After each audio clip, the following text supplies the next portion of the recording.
I'm not a farmer and I don't sell my harvest, but I'm a big fan of growing my own food at home. My garden is small, but it's my sanctuary. Over time, it's taught me so much. Not just about plants, but about patience, rhythm, and creativity. I've made plenty of mistakes, learned what works, and now I just want to share a few things I wish I'd known when I first started. These are simple tips, but they've made a big difference for me, and maybe they'll help you too. One of the first lessons I learned was to really look at my plants every day. I don't just water and walk away, I observe. Leaves, stems, soil. Plants give you clues when something's off. A droop here, a yellow patch there. Those little signals often show up before a problem gets serious. My morning walk through the garden has become part of my routine.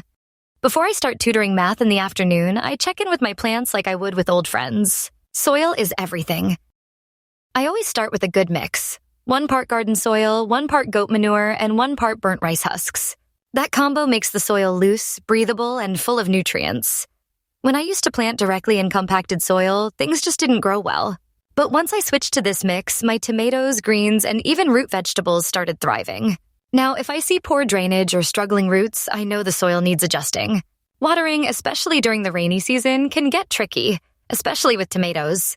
I found out the hard way that too much water can ruin them. Their leaves yellow and the fruit splits. So I built a simple rain cover using bamboo and clear plastic to shield the tomato bed.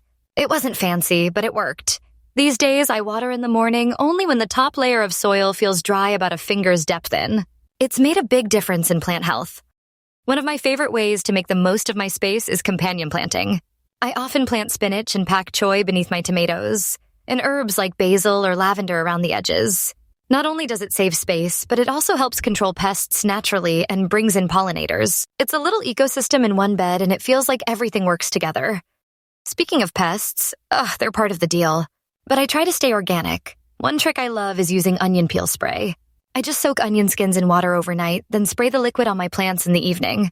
It helps with caterpillars and tiny bugs, and I get to reuse kitchen scraps in the process.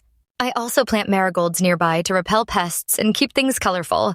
If you're just starting out, I totally recommend using poly bags.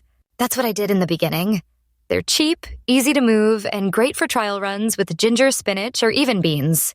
I still use them when I run out of space in my main beds.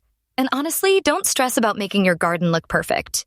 I used whatever I could find, old tiles, leftover wood, to shape my garden. What matters is how it grows, not how it looks on Instagram. When it comes to harvesting, I take just what I need, especially for leafy greens like pak choi, spinach, and cassava leaves. I rarely cut the whole plant. Instead, I harvest gradually, picking a few leaves at a time and letting the plant keep producing.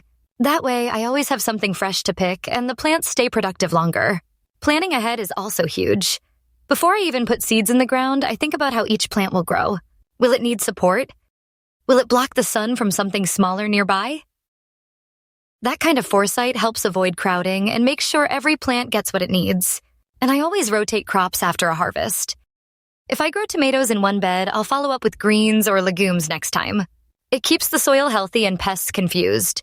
For beginners, I always say, start with easy wins. Spinach, pak choi, green beans. They grow fast, bounce back from mistakes, and give you a confidence boost. And don't worry if things go wrong. I've had seeds that never sprouted, plants that just died, and weeks when nothing seemed to grow. But each season, I learn something new. And that's half the fun. Honestly, the best part of gardening isn't just the harvest. It's the process. Seeing a sprout emerge, watching a flower turn into fruit, it's a quiet kind of joy. And even in a small space, I've found so much peace. I've also found that sharing makes it even better. When I have more than I need, I give it to friends, neighbors, or anyone who asks. And if someone insists on buying, that's fine. But for me, it's about spreading that spark of curiosity and care. So if you're thinking of starting a garden, don't wait for the perfect time or perfect setup. Start small, observe, adjust, and enjoy the process. If my little patch of green can bring me this much joy, I know it can do the same for you.